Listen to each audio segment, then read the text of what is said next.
More than 2,000 people packed into the Riverside Church in Harlem to hear his address. The title of his talk, Crisis and Hope, Theirs and Ours. This is Noam Chomsky. Well, let me say a couple of words about the title, which as always is shorthand. There's too much nuance and variety to make any sharp distinction between us and them. And of course, neither I nor anyone else can presume to speak for us, but I'll pretend it's possible. There's also a problem about the word crisis. Which one do we have in mind? There are numerous very severe crises. Many of them will be under discussion here in a couple of weeks at the United Nations and their conference on the world financial and economic crisis. And these crises are interwoven in very complex ways which make it, which preclude any sharp separation. But again, I'll pretend otherwise for simplicity. Well, one way to enter this morass was helpfully provided by a current issue of the New York Review, dated yesterday. The front cover headline reads, "How to Deal with the Crisis." It features a symposium of specialists. That's worth reading, but with attention to the definite article, the crisis. For the West, the phrase, the crisis, has a clear enough meaning. It's the financial crisis that hit the rich countries and therefore is of supreme importance. But in fact, even for the rich and privileged, that's by no means the only crisis or even the most severe of those they face, and others see the world quite differently. For example, the newspaper New Nation in Bangladesh. There we read, "It's very telling that trillions have already been spent to patch up leading world financial institutions, while out of the comparatively small sum of $12 billion pledged in Rome earlier this year to offset the food crisis, only $1 billion has been delivered. The hope that at least extreme poverty can be eradicated by the end of 2015, as stipulated in the UN's Millennium Development Goals, seems as unrealistic as ever, not due to lack of resources, but to a lack of true concern for the world's poor." They're talking about approximately 1 billion people facing starvation, severe malnutrition, even 30, 40 million of them in the richest country in the world. That's a real crisis, and it's getting much worse. In this morning's Financial Times, British business press, it's reported that the World Food Program just announced that they're cutting food aid and rations and also closing operations. The reason is that the donor countries have been cutting back funding because of the fiscal crunch, and they're slashing contributions. So there's a very close connection between the horrendous food crisis and poverty crisis and the significant but less significant fiscal crisis. They're ending up closing down operations in Rwanda, Uganda, Ethiopia, many others. They have to 20 to 25% cut in budget, and while food prices are rising and the financial crisis, the general economic crisis, is bringing unemployment and cutting back remittances. That's a major crisis. We might incidentally remember that when the British landed in what's now Bangladesh, they were stunned by its wealth and splendor, and it didn't take long for it to be on its way to become the very symbol of misery, not by an act of God. Well, the fate of Bangladesh should remind us that the terrible food crisis is not just a result of Western lack of concern. In large part, it results from very definite and clear concerns of the global managers, namely for their own welfare. It's always well to keep in mind an astute observation by Adam Smith about policy formation in England. He recognized that what he called the principal architects of policy, in his day the merchants and manufacturers, make sure that their own interests are most peculiarly attended to, however grievous the impact on others, including the people of England, but far more so those who were subjected to what he called the savage injustice of the Europeans, and particularly in conquered India, his own prime concern. We can easily think of analogs today. His observation, in fact, is one of the few solid and enduring principles of international and domestic affairs, well, to keep in mind. And the food crisis is a case in point. It erupted first and most dramatically in Haiti in early 2008. Like Bangladesh, Haiti is a symbol of utter misery. And like Bangladesh, when the European explorers arrived, they were stunned because it was so remarkably rich in resources. Later it became the source of much of France's wealth. I'm not going to run through the sordid history, it's worth knowing, but the current food crisis traces back directly to Woodrow Wilson's invasion of Haiti, which was murderous and brutal and destructive. Among Wilson's many crimes was to dissolve the Haitian parliament at gunpoint because it refused to pass what was called progressive legislation, which would allow U.S. businesses to take over Haitian lands. Wilson's Marines then ran a free election in which the legislation was passed by 99.9% of the vote. That's of the 5% of the population permitted to vote. All of this comes down to us as what's called Wilsonian idealism.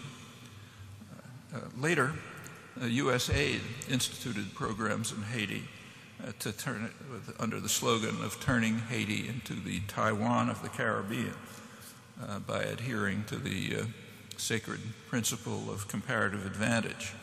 That is, they should import from the United States while working people, mostly women, slaved under miserable conditions in U.S.-owned assembly plants.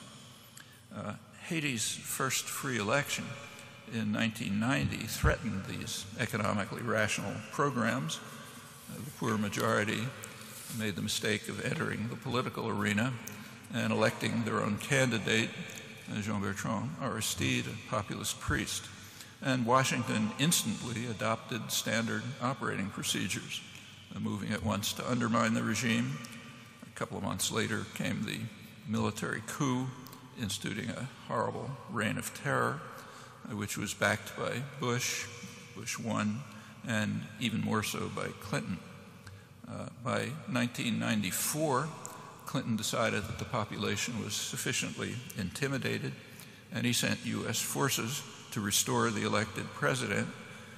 That's now called a humanitarian intervention, but on very strict conditions, namely that the president accept a very harsh neoliberal regime, in particular, no protection for the economy.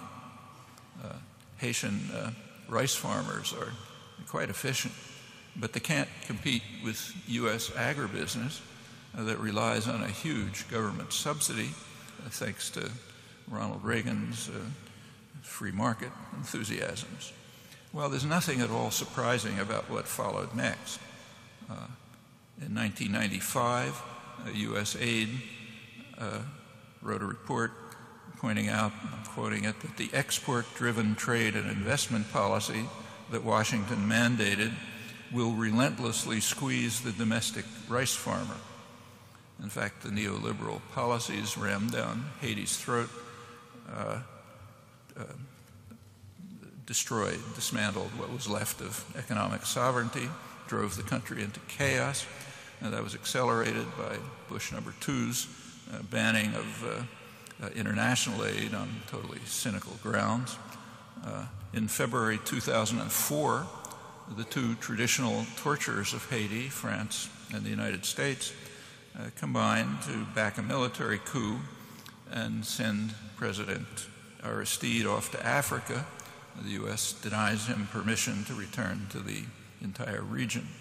Haiti had by then lost the capacity to feed itself, making it highly vulnerable to food price fluctuation. That was the immediate cause of the 2008 food crisis, which led to riots and enormous protests, but not getting food. The story's familiar, in fact, quite similar in much of the world. So going back to the Bangladesh newspaper, it's true enough that the food crisis results from a Western lack of concern. A pittance by our standards would overcome its worst immediate effects.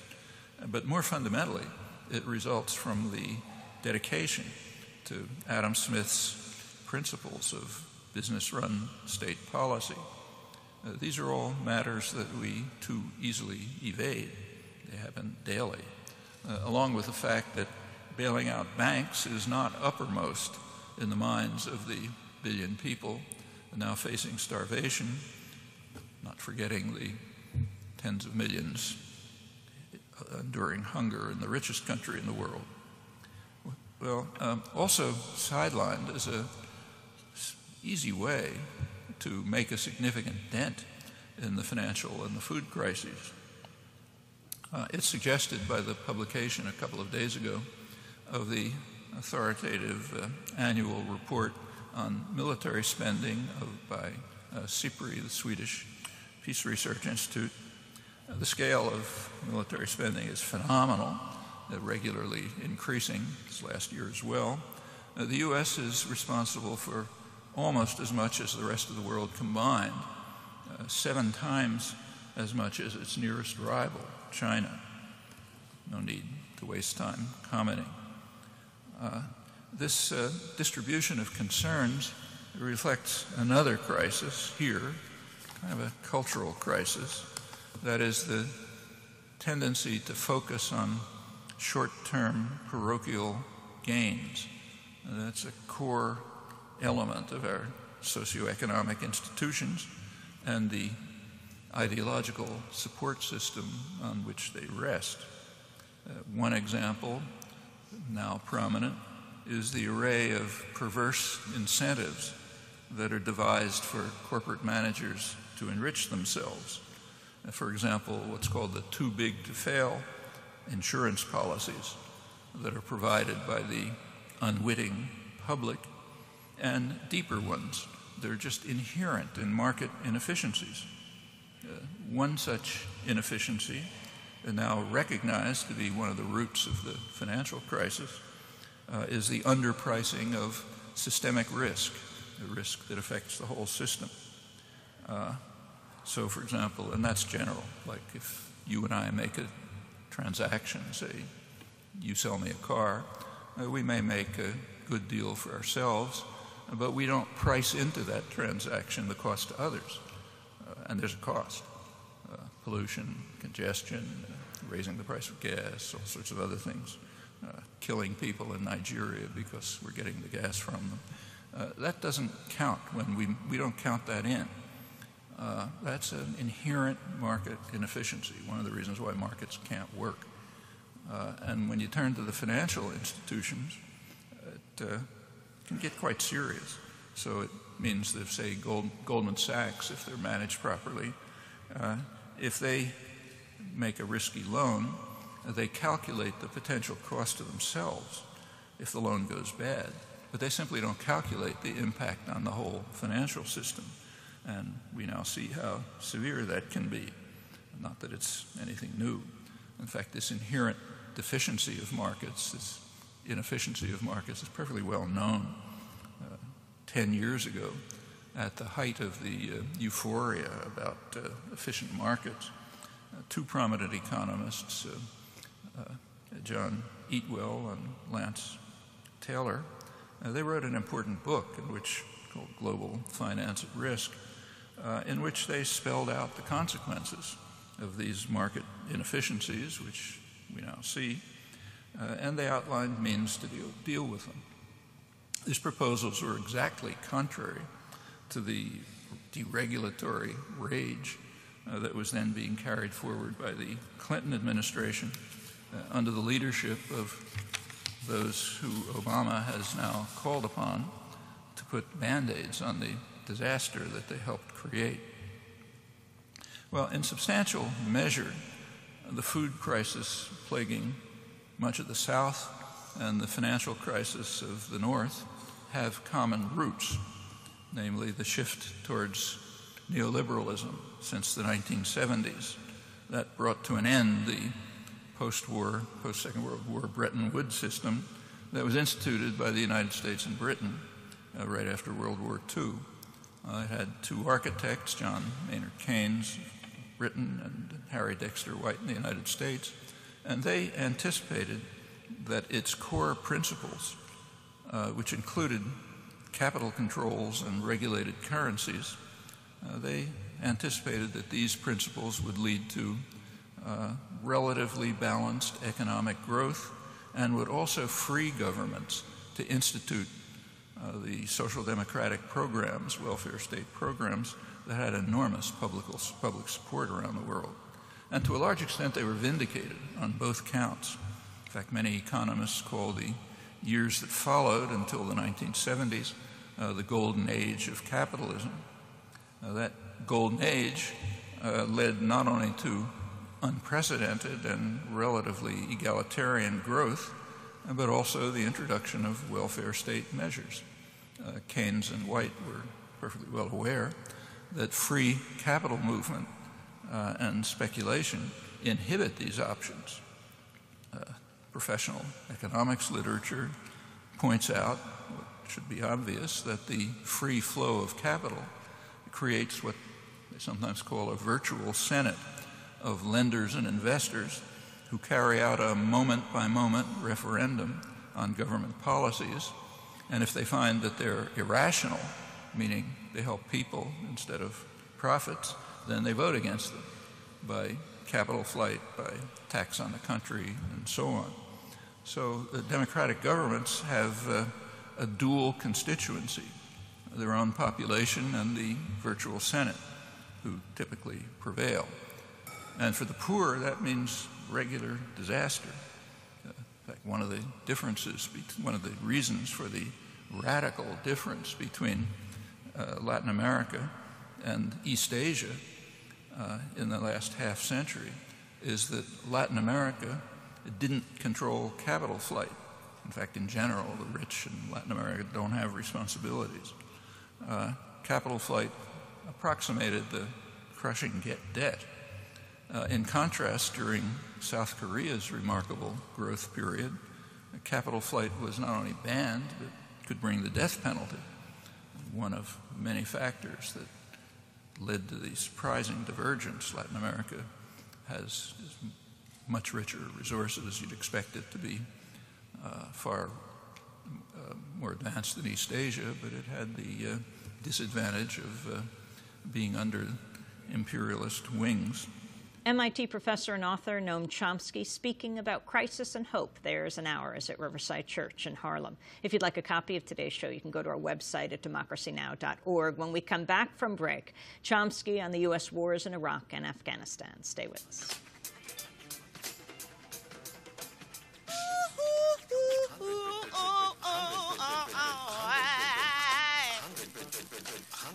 I'm tired of that emperor. I'm sick and tired of this kingdom. It's time for it to tumble down. Yeah, they're trying to get over. The system is moving. The emperor's got no clothes. Which just imposes costs on the public. And it's trying to get over. Trying to get over. Trying to get over. Trying to get over.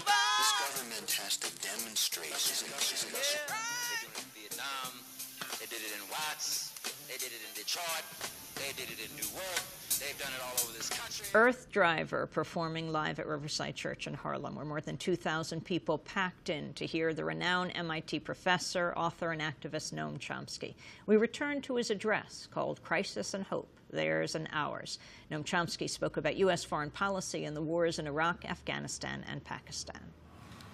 In AFPAC, Afghanistan, Pakistan, as the region's now called, Obama is building enormous new embassies and other facilities on the model of the city within a city in Baghdad. These are like no embassies anywhere in the world. And they are signs of an intention to be there for a long time. Right now in Iraq, something interesting is happening. Obama's pressing the Iraqi government not to permit the referendum that's required by the Status of Forces Agreement. That's an agreement that was forced down the throats of the Bush administration, which had to formally renounce its primary war aims in the face of massive Iraqi resistance.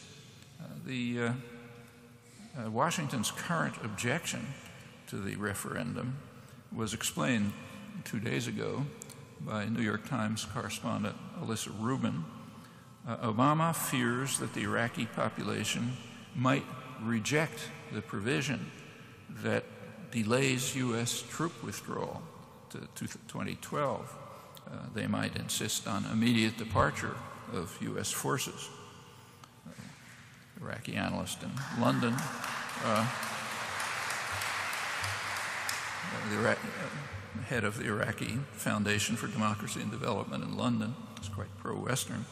He explained, this is an election year for Iraq. No one wants to appear that he's appeasing the Americans. Anti-Americanism is popular now in Iraq, as indeed it's been throughout. Facts that are familiar to anyone who's read the Western-run polls, including Pentagon-run polls. Well, the current U.S. efforts to prevent the legally required referendum are extremely revealing. Sometimes they're called democracy promotion. Well, while Obama's signaling very clearly his intention to establish a firm and large-scale presence in the region, he's also, as you know, sharply escalating the AFPAC war, following Petraeus' strategy to drive the Taliban into Pakistan, with potentially awful results for this extremely dangerous and unstable state, which is facing insurrections throughout its territory. These are the most extreme in the tribal areas, which cross the AFPAC border. It's an artificial line imposed by the British called the Durand Line, and the same people live on both sides of it, Pashtun tribes, and they've never accepted it. In fact, the Afghanistan government never accepted it either, as long as it was independent. Well, that's where most of the fighting's going on. One of the leading specialists on the region, Zelig Harrison, he recently wrote that the outcome of Washington's current policies, Obama's policies, might well be what he calls an Islamic Pashtunistan, Pashtun-based separate kind of quasi-state. The Pakistani ambassador had warned that if the Taliban and Pashtun nationalism merge, we've had it, and we're on the verge of that. The prospects become still more ominous with the escalation of drone attacks that embitter the population with their huge civilian toll, and more recently, just a couple of days ago, in fact, with the unprecedented authority that has just been granted to General Stanley McChrystal, who's taking charge. He's a kind of a wild-eyed special forces assassin who's been put in charge of heading the operations. Petraeus' own counterinsurgency advisor in Iraq, General David Kilcullen, Colonel, I think, he describes the Obama-Petraeus McChrystal policies as a fundamental strategic error which may lead to the collapse of Pakistan. He says it's a calamity that would dwarf all other current issues, given the country's size, strategic location, and nuclear stockpile. It's also not too encouraging that Pakistan and India are now rapidly expanding their nuclear arsenals. Pakistan's nuclear arsenals were developed with Reagan's crucial aid, and India's nuclear weapons program has got a major shot in the arm with the recent U.S.-India nuclear agreement. It's also a sharp blow to the Non-Proliferation Treaty. Two countries have twice come close to nuclear war over Kashmir, and they're also engaged in a kind of a proxy war in Afghanistan. These developments pose a very serious threat to world peace, even to human survival.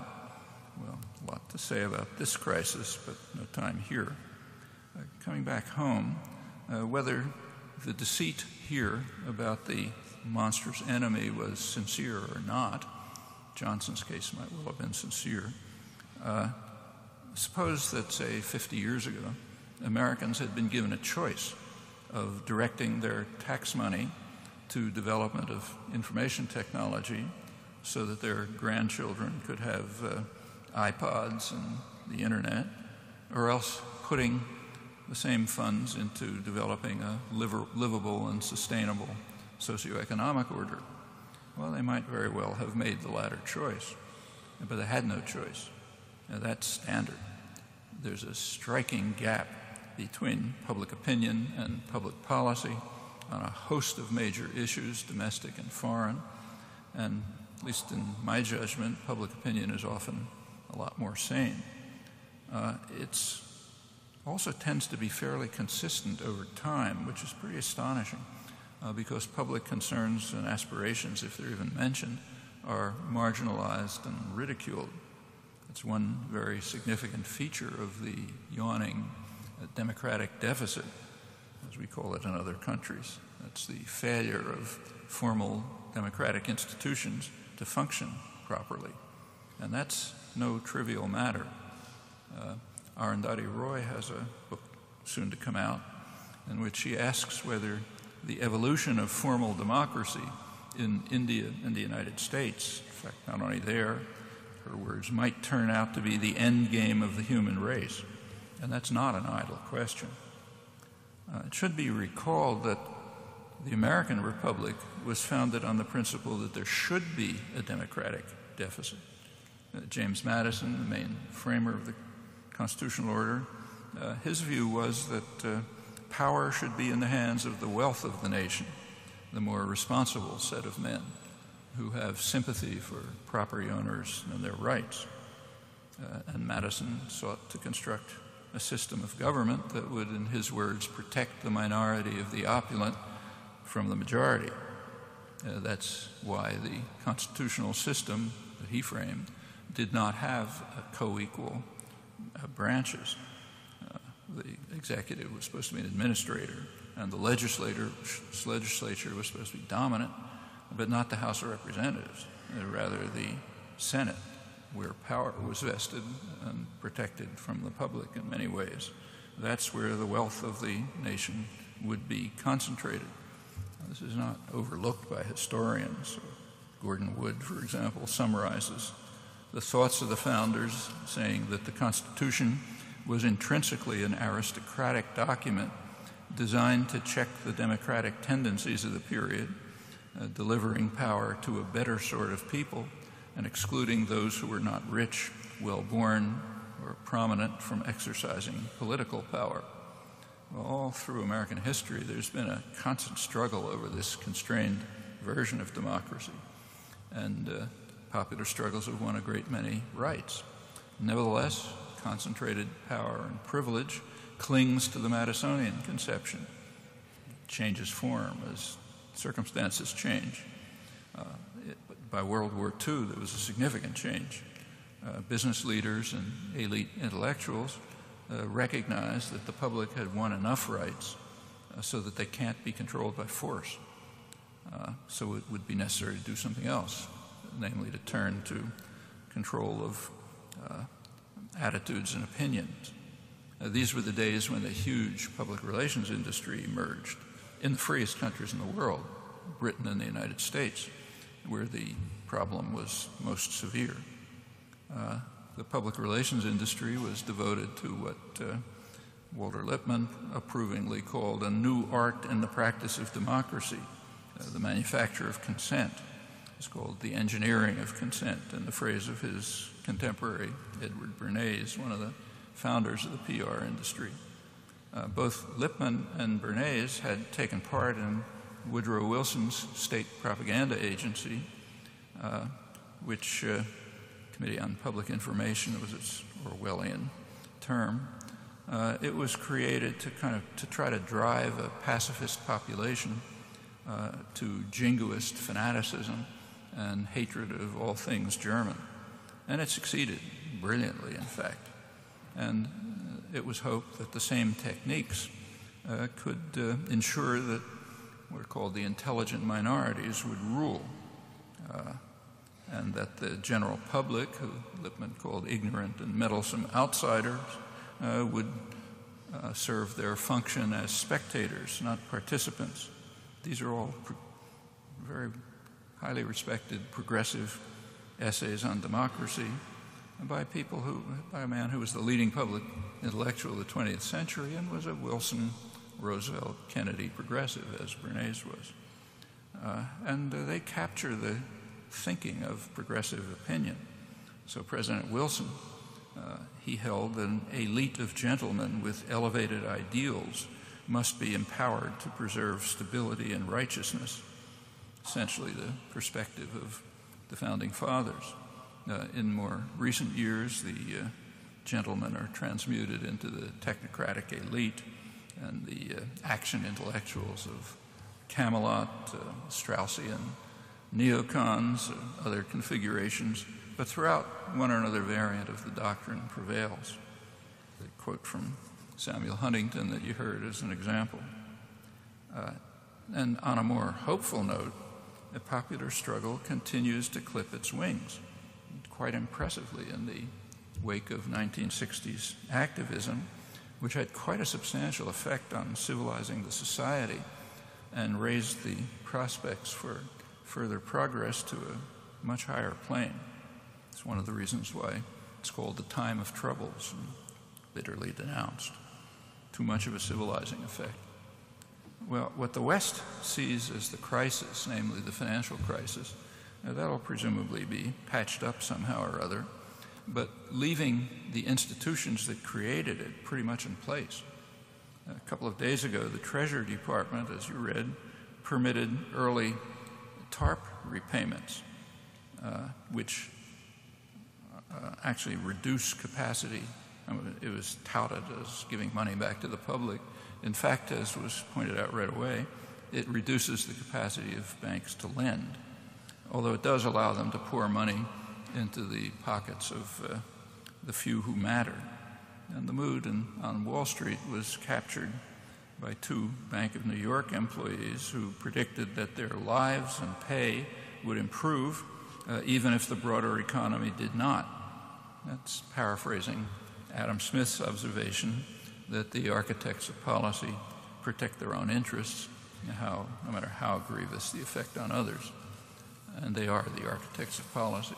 Obama made sure to staff his economic advisors from that sector, which has been pointed out too. The former chief economist of the IMF, Simon Johnson, pointed out that the Obama administration is just in the pocket of Wall Street. As he put it, throughout the crisis, the government has taken extreme care not to upset the interests of the financial institutions or to question the basic outlines of the system that got us here, and the elite business interests who played a central role in creating the crisis with the implicit backing of the government, they're still there, and they're now using their influence to prevent precisely the set of reforms that are needed and fast to pull the economy out of its nosedive. He says the government seems helpless or unwilling to act against them, which is no surprise considering who constitutes and who backs the government. Well, there's a far more severe crisis, even for the rich and powerful. It happens to be discussed in the same issue of the New York Review that I mentioned, article by Bill McKibben. He's been warning for years about the dire impact of global warming. His current article, worth reading, it relies on the British Stern Report, which is sort of the gold standard now. On this basis, he concludes, not unrealistically, that 2009 may well turn out to be the decisive year in the human relationship with our home planet. The reason is that there's a conference in December in Copenhagen, which is supposed to set up a new global accord on global warming, and he says it'll tell us whether or not our political systems are up to the unprecedented challenge that climate change represents. He thinks that the signals are mixed. To me, that seems kind of optimistic, unless there's really a massive public campaign to overcome the insistence of the managers of the state corporate sector on privileging short-term gain for the few over the hope that their grandchildren might have a decent future. MIT professor and author Noam Chomsky speaking about crisis and hope, theirs and ours, at Riverside Church in Harlem. When we come back, Chomsky on the environment and climate change. If you'd like a copy of today's show, you can go to our website at democracynow.org. Back in a minute. I'll pay you unlivable wages. And I'll never see myself in these pages of history books. Take a look. Nothing but crooks. Play the game. Move your queen or king. Yo, I'd rather be a rook. We embodied ourselves in the Nile. Our spirits overflowed at its banks. We paved our paths through sun guides and wind whispers and 4 directions strong. We cushioned ourselves in the pyramids and in the mountains and in the waters and in the sky. We spread ourselves everywhere on this earth. And then we forgot who we were. Let us remember that we are the God that we created.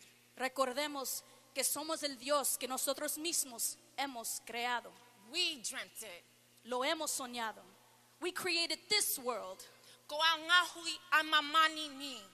This world we live in today. We dreamt it. Let us dream us now. Dream of another world together. Mahina Movement performing live at Riverside Church in Harlem as we return to the conclusion of Noam Chomsky's address. This is Democracy Now!, democracynow.org, the War and Peace Report. We're broadcasting on 800 stations, on Pacifica and NPR stations, low-power FM, college and community radio stations, on public access TV and PBS TV stations, and both TV satellite networks, Dish Network Channel 9415, Free Speech TV, 9410 Link TV, and on DirecTV Channel 375. And we're video and audio podcasting at democracynow.org. Our headlines also available in Spanish for any radio station to take or in transcript or audio form at our website. As we return to Noam Chomsky's address, Crisis and Hope, theirs and ours.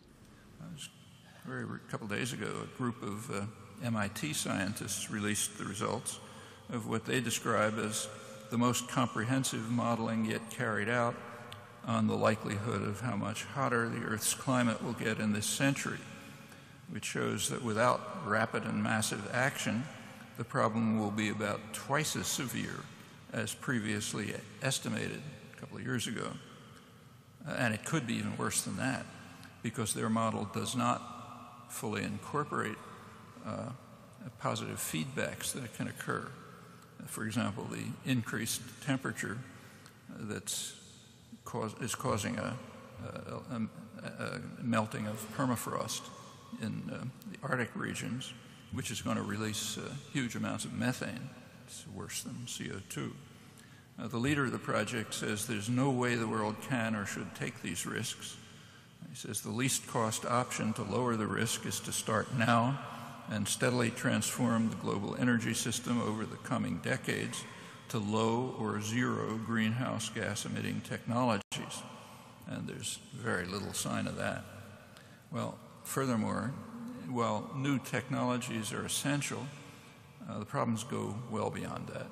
In fact, they go beyond the current technical debates about just how to work out cap-and-trade devices being discussed in Congress. We have to face something much more far-reaching.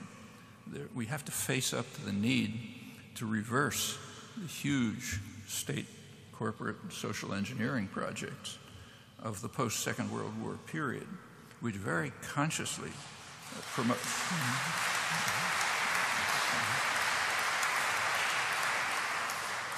They very consciously promoted an energy-wasting and environmentally destructive fossil fuel economy. It didn't happen by accident.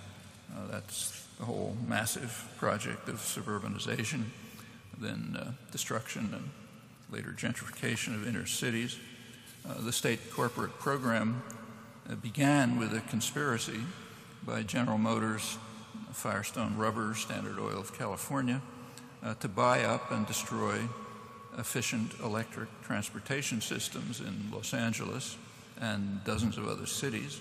They were actually convicted of criminal conspiracy and given a tap on the wrist, I think a $5,000 fine.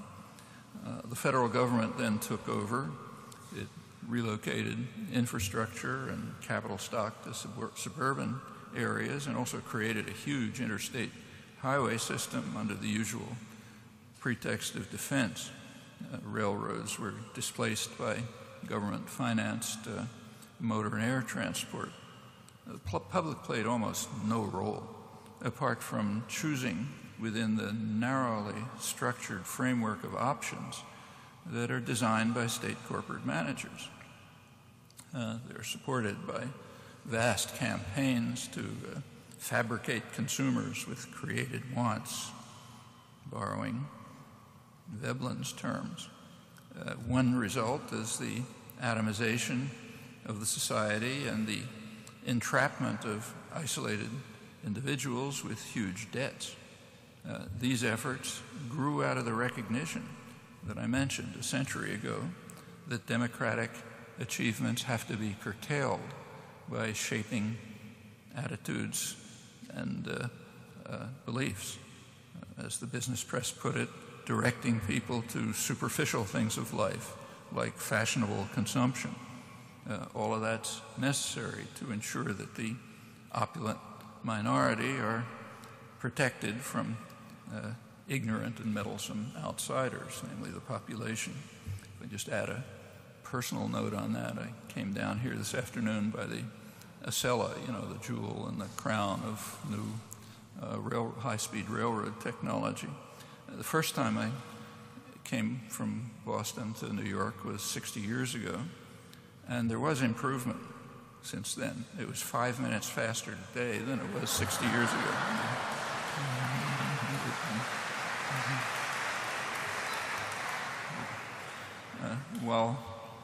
While state corporate power was vigorously promoting privatization of life and maximal waste of energy, it was also undermining the efficient choices that the market doesn't and can't provide. That's another highly destructive built-in market inefficiency. So to put it simply, if I want to get home from work in the evening, the market does allow me a choice between, say, a Ford and a Toyota, but it doesn't allow me a choice between a car and a subway, which would be much more inefficient. And maybe everybody wants it, but the market doesn't allow that choice. That's a social decision. And in a democratic society, it would be the decision of an organized public. But that's just what the elite attack on democracy seeks to undermine. Now, these consequences are right before our eyes in ways that are sometimes surreal. A couple of weeks ago, the Wall Street Journal had an article reporting that the U.S. transportation chief is in Spain. He's meeting with high-speed rail suppliers. Europe's engineering and rail companies are lining up for some potentially lucrative U.S. contracts for high-speed rail projects. At stake is $13 billion in stimulus funds that the Obama administration is allocating to upgrade existing rail lines and build new ones that would one day rival Europe's. So think what's happening. Spain and other European countries are hoping to get U.S. taxpayer funding for high-speed rail and related infrastructure. And at the very same time, Washington is busy dismantling leading sectors of U.S. industry, ruining the lives of workers and communities who could easily do it themselves. It's pretty hard to conjure up a more damning indictment of the economic system that's been constructed by state corporate managers. Surely the auto industry could be reconstructed to produce what the country needs using its highly skilled workforce.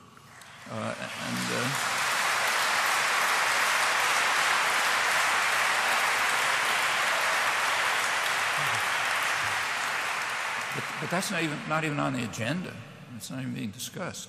Rather, we'll go to Spain and we'll give them taxpayer money for them to do it while we destroy the capacity to do it here. It's been done before. So during World War II, it was kind of a semi-command economy, government-organized economy. That's what happened. The industry was reconstructed for the purpose of war dramatically. It not only ended the Depression, but it initiated the most spectacular period of growth in economic history.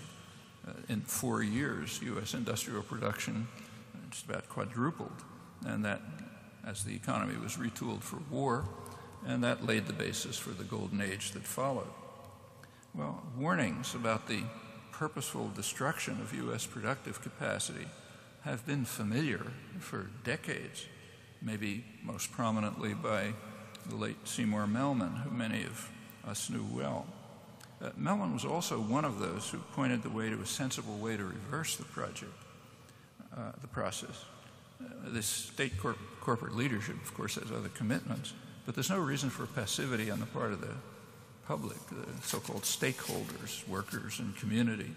I mean, with enough popular support, they could just take over the plants and carry out the task of reconstruction themselves.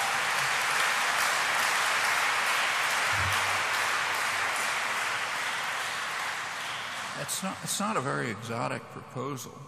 One of the standard texts on corporations in the economics literature points out that nowhere is it written in stone that the short-term interests of corporate shareholders in the United States deserve a higher priority than all other corporate stakeholders, workers and community. That's a state corporate decision. It has nothing to do with economic theory. It's also important to remind ourselves that the notion of workers' control is as American as apple pie.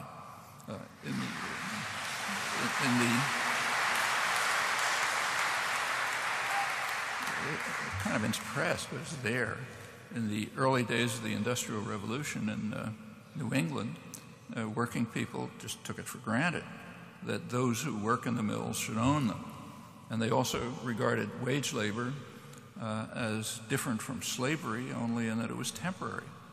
Also Abraham Lincoln's view. There have been immense efforts to drive these thoughts out of people's heads to win what the business world calls the everlasting battle for the minds of men. On the surface, they may appear to have succeeded, but I don't think you have to dig too deeply to find out that they're latent and they can be revived.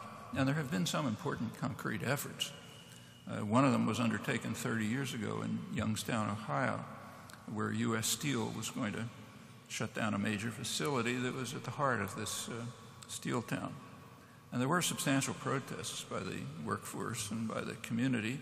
Then there was an effort led by Stoughton Lynd to bring to the courts the principle that stakeholders should have the highest priority. Well, the effort failed that time, but with enough popular support, it could succeed. And right now is a propitious time to revive such efforts, although it be necessary, and we have to do this, to overcome the effects of this concentrated campaign to drive our own history and culture out of our minds. There was a very dramatic illustration of the success of this campaign just a few months ago. In February, President Obama decided to show his solidarity with working people. He went to Illinois to give a talk at a factory. The factory he chose was the Caterpillar Corporation. Now, that was over the strong objections of church groups, peace groups, human rights groups, who were protesting Caterpillar's role in providing what amount to weapons of mass destruction in the Israeli-occupied territories. Apparently forgotten, however, was something else. In the 1980s, after Reagan had dismantled the Air Traffic Controllers Union, the Caterpillar managers decided to rescind their labor contract with the United Auto Workers and to destroy the union by bringing in scabs to break a strike. That was the first time that had happened in generations. Now, that practice is illegal in other industrial countries, apart from South Africa at the time. Not now. Now the United States is in splendid isolation, as far as I'm aware. Well, at that time, Obama was a civil rights lawyer in Chicago, and he certainly read the Chicago Tribune, which ran quite a good, very careful study of these events. They reported that the union was stunned to find that unemployed workers crossed the picket line with no remorse, while Caterpillar workers found little moral support in their community. This is one of the many communities where the union had lifted the standard of living for entire communities. Wiping out these memories is another victory in the relentless campaign to destroy workers' rights and democracy, which is constantly waged by the highly class-conscious business classes. Now, the union leadership had refused to understand. It was only in 1978 that UAW President Doug Fraser recognized what was happening and criticized the leaders of the business community, I'm quoting him, for waging a one-sided class war in this country, a war against working people, the unemployed, the poor, the minorities, the very young and the very old, and even many in the middle class of our society, and for having broken and discarded the fragile, unwritten compact previously existing during a period of growth and progress. That was 1979. And in fact, placing one's faith in a compact with owners and managers is a suicide pact. The UAW is discovering that right now as the state corporate leadership proceeds to eliminate the hard-fought gains of working people while dismantling the productive core of the economy and sending the transportation secretary to Spain to get them to do what American workers could do at taxpayer expense, of course. Well, that's only a fragment of what's underway, and it highlights the importance of short and long-term strategies to build, in part resurrect, the foundations of a functioning democratic society. One short-term goal is to revive a strong, independent labor movement. In its heyday, it was a critical base for advancing democracy and human and civil rights. It's a primary reason why it's been subjected to such unremitting attack and policy and propaganda. An immediate goal right now is to pressure Congress to permit organizing rights, the Employer Free Choice Act legislation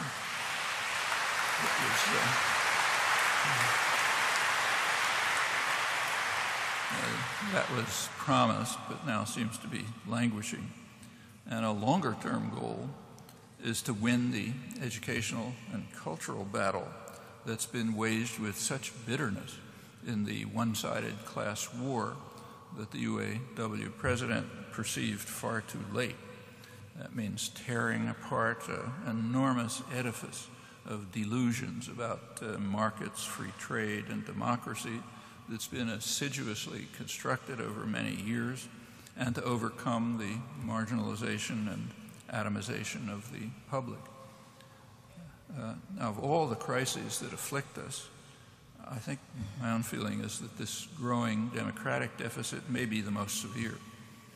Unless it's reversed, Arundhati Roy's forecast might prove accurate, and not in the distant future. The conversion of democracy to a performance in which the public are only spectators might well lead to, inexorably, to what she calls the end game for the human race. Thanks.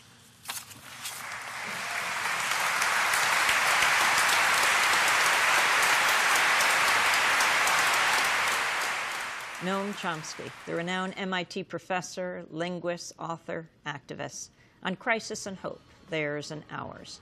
And that does it for today's show. If you'd like a copy of this broadcast, you can go to our website at democracynow.org.